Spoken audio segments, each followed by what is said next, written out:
cell parts, maybe some bacteria, maybe some kind of garbage that landed there that doesn't belong there. So you inhale something, it gets stuck there, but it might not be permanent.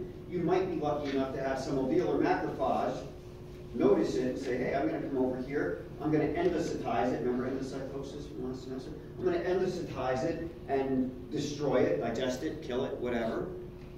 And I'm going to crawl up to this airway here, and I'm going to get caught up in the MCE and get rid of me. Or I'm going to crawl back into the capillary, and the circulatory system will get rid of me. In other words, I have these surveillance cells. They're always present in the deep lung, looking around for something to clean up. If you're exposed to excessive amounts of stuff, like I'll use cigarette smoking again. If you smoke cigarettes, you're putting particles in your lung chronically at a high concentration, so you have even more alveolar macrophages than, say, a non-smoker would, because your body recognizes, hey, there's a lot more crap we have to clean up here, let's send more macrophages in there. That actually backfires on you. We're going to look at emphysema, I'll show you how. But the more work there is to do, the more macrophages show up, within limits. One other thing about the macrophages, if you look in the book when they talk about macrophages, they'll show you that it's common to abbreviate the word macro. First of all, let's look at macro means large, big. Phasian means to eat. So these are cells that are good at doing endocytosis. They're good at eating stuff, destroying it, killing it, consuming it. A common abbreviation for macrophage is capital letter M, Greek letter phi. That's an abbreviation for the word macrophage. Okay, so there's another cell type we got in the lungs. Still got a couple more. The Rigoutis. Back to the airways. We said that the airways are lined with the ciliated columnar cells and a few goblet cells. But if that's all you had, the airways would collapse on themselves. You need some support out here, so I'll just draw little dashes there. So you're going to have cartilage in there.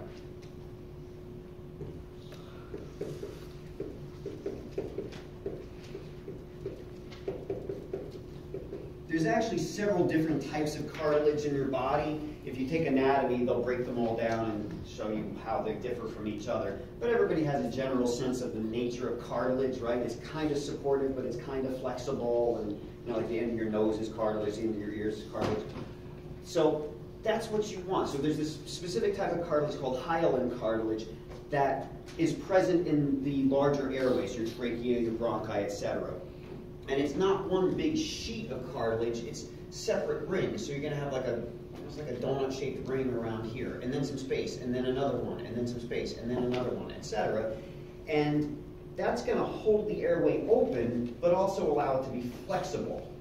So when I move like this, my trachea can bend with me, and I'm not stuck because I have this rigid tube here. So it's the perfect kind of tissue to have there. Gives you just enough strength to hold the airway open so it doesn't collapse on itself, but it's not so rigid that it inhibits anything else going on in your body. So you got some hyaline cartilage out there. Again, we'll look at a trachea under the microscope next week in lab. It's easy to spot this stuff. If you, if you have a dog, my dog loves cow tracheas. You can go to the pet store and they sell dehydrated cow tracheas, and she sucks those down like nobody's business. And they're actually healthy for your dog to eat. The cartilage has all sorts of nutrients in it and everything. So it's just a chunk of trachea like that. It's an airway, and you can see that you can distinguish the rings of cartilage. I'll bring one in. You can taste it. You can distinguish the rings of cartilage from the rest of the tissue that's in there, and dogs eat the whole thing. We tend not to eat cartilage too much as humans, but it's got some health benefits. I guess if you eat like ground meat, if you chew on the end of the chicken bone, you can eat some, right? Some people like to gnaw on the bone after they finish eating the chicken. That's fine. If you eat like sausage, they tend to grind up lots of other parts, including cartilage. The gristle in sausage or the gristle in ground meat, that's cartilage. So it's, and of course, if you take like those chondroitin supplements for joint health or the There's a bunch of different brands of them. Where do they get all that stuff from? They take cartilage out of carcasses of cows and pigs and sheep and grind it all up and put it in a pill. I'll bring a cow trachea for you next week. That'll be fun. Maybe I'll bring my dog in too. I'll bring my dog into the lab next week. I'll bring her on Friday. How's that? No. Wait, what? Well, I'll bring her in for the whole day. She can come in for lecture too.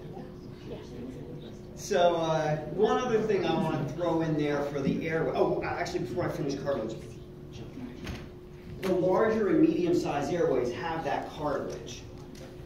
The terminal bronchioles don't. And you're going to say, well, how do they get held open then? You know, why don't the terminal bronchioles collapse? Because, you know, think about it. You got an airway. You draw air through there. The suction, if you don't prevent it, is going to just make the thing collapse. And then the air doesn't move anymore. But if you got the cartilage holding it open, it's okay. The terminal bronchioles don't have any cartilage. So how come they don't get sucked closed when you inhale? Well, here's why.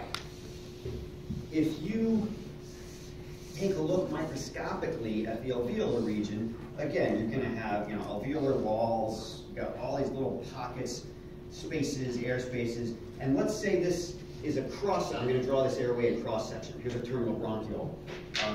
If I draw it in cross section, it's going to look like a circle, of course. So there's a terminal bronchiole coming in and feeding these alveoli that are here.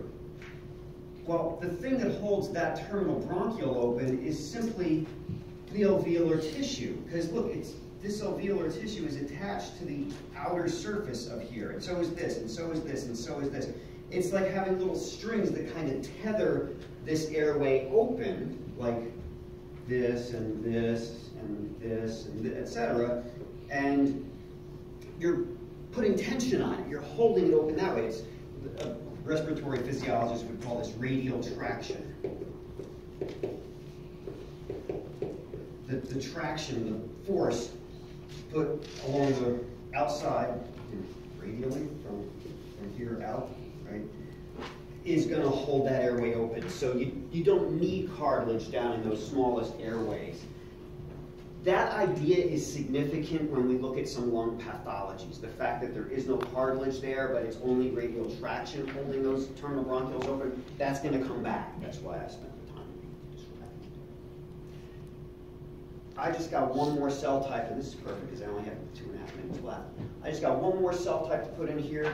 We're done with the cell types, and then we'll hit the ground running on Monday, talking about respiratory mechanics and then gas exchange. But one other cell type that's important to mention here, kind of interspersed with the cartilage in the wall of all the airways, particularly the large ones, is smooth muscle.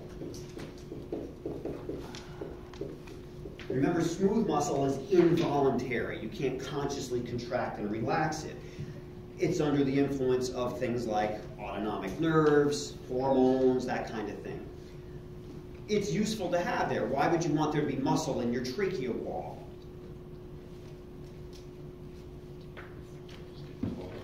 What's that? No, because that's your esophagus.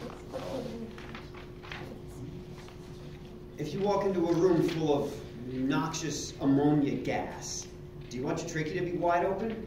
No. Because that would certainly cause damage to your lungs. That's a lung irritant, right? Wouldn't you like your airway to close down temporarily to prevent that irritant from getting to your deep lung? Absolutely.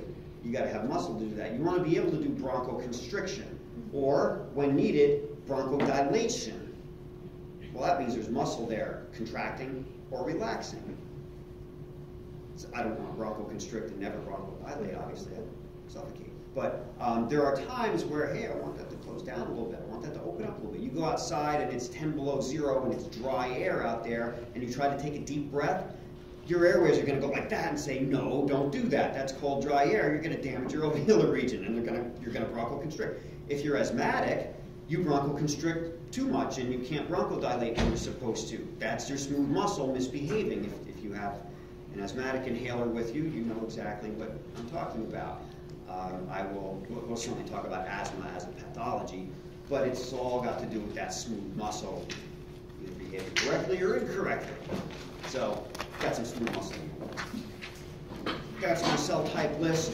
A little on pulmonary mechanics on Monday, and then a bunch on gas exchange.